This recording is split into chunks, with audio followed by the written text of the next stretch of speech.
Olha, em maio de 2020 aconteceu uma coisa bem estranha lá nos céus de Magé, no Rio de Janeiro. Muito estranha. Moradores começaram a relatar luzes, sons esquisitos e, de repente, uma presença militar enorme na região, sem explicação. Exato. A história bombou nas redes sociais e depois, como sempre, né, abafaram. Sumiu. Pois é. E hoje a gente vai mergulhar fundo num material bem específico sobre esse caso. É um material fascinante e a gente precisa dizer, não é nada verificado oficialmente, tá? Claro. São trechos de uma entrevista em vídeo, bem longa, com o cara que se diz consultor civil das Forças Armadas para esses assuntos ufológicos. E junto com isso tem os áudios que teriam vazado, né? Isso. Alguns parecem ser comunicação de rádio, tipo da operação mesmo, e outros são mais informais, conversas de WhatsApp entre soldados que estariam lá. Certo. Então, a nossa missão aqui é tentar organizar isso, entende? Tentar entender a narrativa que essas peças montam. Não é provar nada. Exato. É analisar a história que surge. Uma história que começa em Magé, mas que, pelo visto, vai muito além. Fala de uma relação secreta entre militares, governos e esses fenômenos aqui no Brasil. Ok, vamos analisar isso. Acho que a gente tem que olhar em dois níveis. Primeiro, o evento de Magé com os detalhes, e depois usar isso para entender as alegações maiores que essa fonte faz de como o Brasil lidaria com tudo isso em segredo. Perfeito. Então vamos começar pelo relato mais, digamos, formal do caso. Uma suposta carta que vazou. Ela diz a data e o local, 14 de maio de 2020, em Cachoeira de Macacu, que é ali do lado de Magé. Colado. E o documento alega que forças brasileiras interceptaram um objeto. Mas o que foi encontrado é o ponto principal. É o que vira o jogo. A carta não fala só de destroços, sabe? Ela descreve a captura de seres... Seres? Como assim? Especificamente, um ser humanoide de uns 2 metros de altura, morto, e, o que é ainda mais chocante, outros 2 seres capturados vivos. Espera aí. Vivos? Então a gente não está falando de um objeto que caiu. A gente está falando de uma captura com corpo e sobreviventes? Exatamente. A alegação é de uma gravidade imensa. Cara, se isso for minimamente real, é o evento mais importante da história recente do Brasil. Disparado. Com certeza. E continua. Segundo esse documento, os seres e o objeto foram levados dali muito rápido. E o destino não foi uma base brasileira. Não, foi pra onde? Foram transportados para bases militares dos Estados Unidos no avião Hércules. Um Hércules? Isso bate com os relatos dos moradores, né? Muita gente filmou um avião desse tipo voando baixo na área, o que é bem incomum. Diretamente, são supostas comunicações que radioamadores teriam decodificado.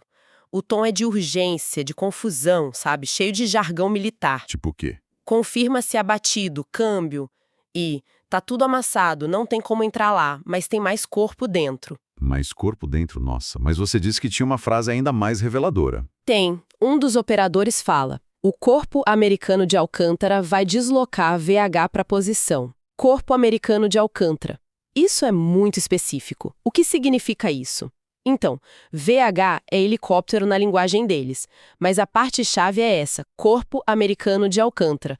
O centro de lançamento de Alcântara, no Maranhão, é a nossa principal base espacial. Certo. E tem um acordo com os americanos lá. Nível de integração que a gente não conhece. Precisamente. E se alinha com a carta que fala da entrega do material para o ZEU. Indica que não foi improviso, foi um protocolo. Entendi. Não foi pânico, foi procedimento. E para dar uma camada mais humana, temos os áudios de WhatsApp. Isso, a perspectiva de quem estava no chão obedecendo ordens. O que eles dizem é a visão de quem não entende o quadro geral. Num dos áudios, um soldado fala para o outro, bem coloquial: "Porra, irmão, tu sabe que eu não sou muito de acreditar nesses bagulhos, não. Mas esse bagulho aí é sinistro mesmo. Ele só abalado, né?" Totalmente. Ele conta que a unidade dele foi chamada às pressas para isolar uma área lá em Magé. E a descrição que ele faz do objeto é impressionante. O que ele fala? O bagulho devia ser do tamanho mais ou menos de um ônibus. Um ônibus. É. Mas a parte mais intrigante é o estado do objeto. Ele fala: o bagulho era muito grande e não ficou danificado com a queda. O bagulho estava inteiro ainda. Como assim inteiro? Um objeto do tamanho de um ônibus cai do céu e não se danifica. Isso desafia a física. Exato. Já sugere uma tecnologia que não é nossa. E ele termina confirmando a presença de outras forças. Ah, é. Sim. Ele fala, aí o pessoal da aeronáutica também chegou lá, removeram. Mano, então aqui os pontos se conectam, sabe? Faz todo o sentido. A conversa informal corrobora os elementos centrais. Objeto grande e intacto, a operação com exército e aeronáutica. E a coordenação com os americanos e o sigilo absoluto. Tudo se encaixa. Então, se Magé for real, ainda que só em parte, não pode ser um evento isolado. E é aí que a coisa se amplia, né? Com as alegações daquele entrevistado do vídeo, o consultor. Aí o buraco é muito mais embaixo. A alegação central dele é de cair o queixo. Qual é?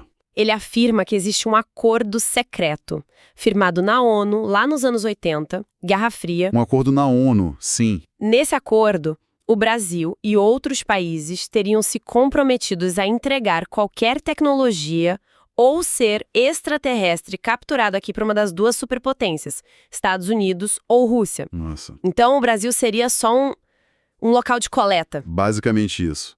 E ele dá exemplos, Varginha. Exato. O caso mais famoso do Brasil. Varginha pra gente é o que Roswell é pros americanos, né? A queda da nave, a captura dos seres. Claro. Um caso que até hoje não foi explicado. O que a fonte diz sobre Varginha? Ele alega que a entrega de tudo que foi capturado lá, os seres, os destroços, pros americanos na época do governo FHC, não foi de graça. Ah, não. Teria rendido ao Brasil 35 bilhões de dólares. O quê? 35 bilhões Sabeira. de dólares. Exato. E esse dinheiro, segundo ele, teve um destino certo.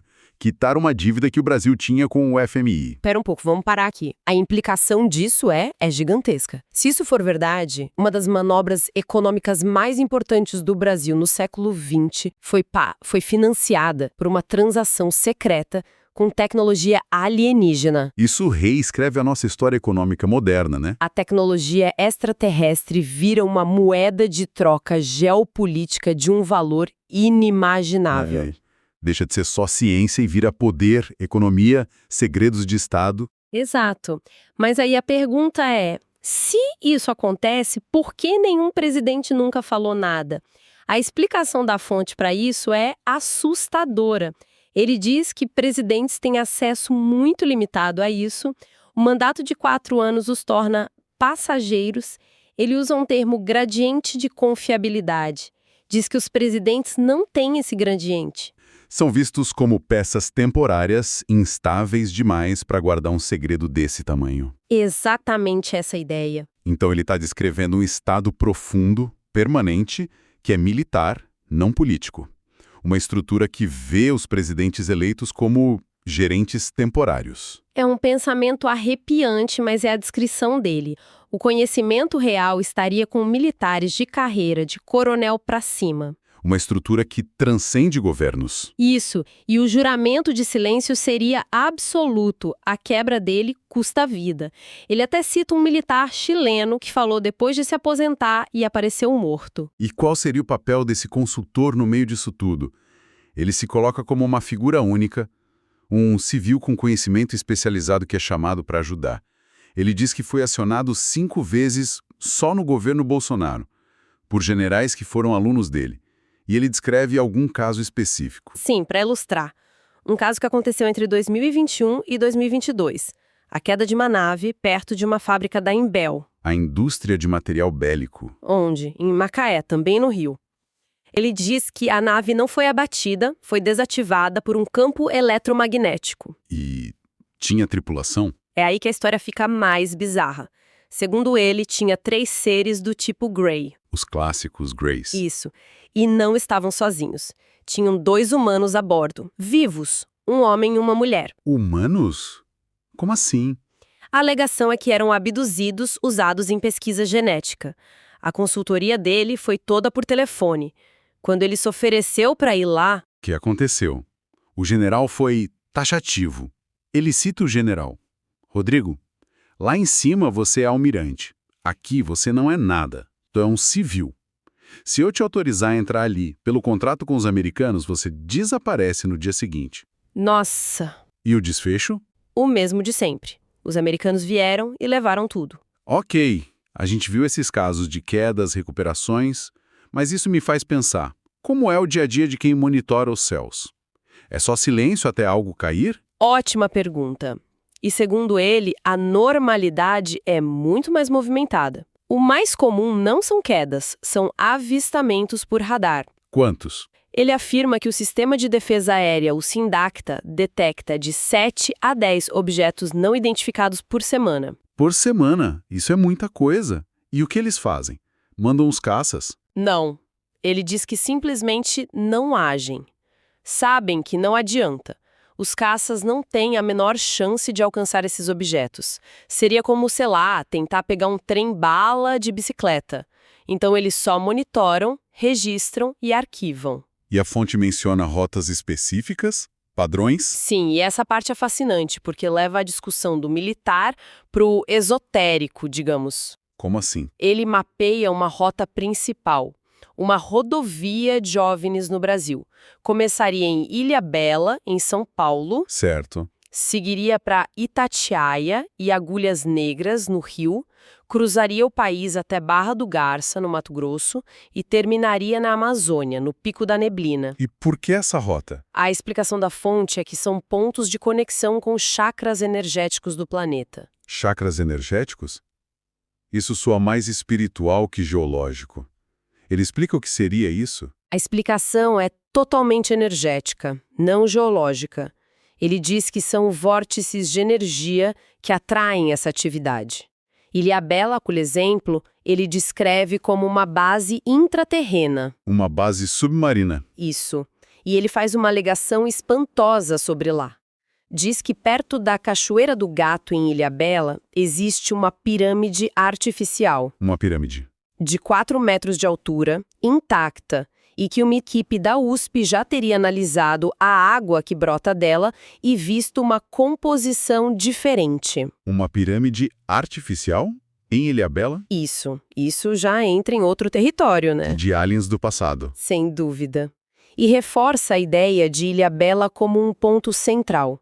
Ele até lembra um caso de 82 de um major da FAB que perseguia um OVNI a 4.500 km/h sobre a ilha. E o que aconteceu? O objeto mergulhou no mar, mas sem fazer splash, sabe? Sem impacto na água, como se tivesse mudado de dimensão. Incrível. E além dessa rota, ele cita outros lugares? Cita os Lençóis Maranhenses como uma área de muitos avistamentos, e Bagé, no Rio Grande do Sul, e o interessante sobre Bagé é o motivo. Qual seria? Lá, os OVNIs seriam vistos coletando água em grande quantidade, direto do aquífero Guarani. Uau! Ok, vamos recapitular. A gente partiu de um evento específico em Magé. Cheio de evidências anedóticas mais fortes. Isso. Daí fomos para uma suposta estrutura de sigilo militar, acordos internacionais, e terminamos mapeando rotas baseadas em motivos energéticos e de recursos. É uma jornada em tanto. E o mais impressionante é a coerência interna entre tudo isso. Dos áudios dos soldados, passando pelo rádio militar, até o consultor falando de geopolítica e energia planetária. Tudo se amarra, né? Tudo se amarra numa narrativa muito poderosa. Independente de ser verdade ou não, sugere que existe uma realidade paralela acontecendo, sabe? Sob a superfície do nosso dia a dia. E para fechar, a fonte principal menciona uma coisa fascinante sobre o passado, que amarra tudo isso a uma questão ainda mais profunda. Sei do que você está falando. Ele alega que nos anos 60, o nosso programa espacial foi desmantelado pela CIA. O motivo? O motivo é incrível. Oficiais de alta patente da aeronáutica, que também eram espíritas kardecistas, estariam recebendo informações de extraterrestres via mediunidade. Informações para desenvolver tecnologias impossíveis, como leitura mental de máquinas. Exatamente. E isso deixa uma pergunta no ar, né? Pra gente pensar. Qual? E se a busca por respostas sobre OVNIs não estiver só no campo da tecnologia e da espionagem, mas também numa intersecção muito mais profunda e antiga com a espiritualidade e a própria consciência humana?